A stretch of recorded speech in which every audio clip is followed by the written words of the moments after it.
বন্ধুরা, আমার এই হ্যান্ড প্রিন্টের কাজ আজকে আবার করলাম।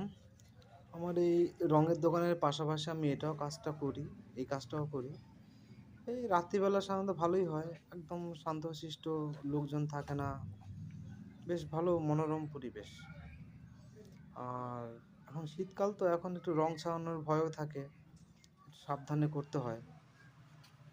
আর এগুলো তো সাধারণ কাজ, আমি এর থেকে ভারী ভারী কাজগুলো করি। এখন ভারী কাজ আসছে না, তাই একদম হালকা কাজগুলি করতে হচ্ছে এই মুহূর্তে।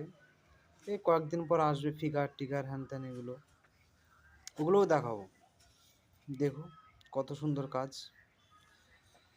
একটু লাইক শেয়ার করে পাশে থেকো, আর অবশ্যই সাবস্ক্রাইবটা একটু করো। ঠিক আছে বন্ধুরা।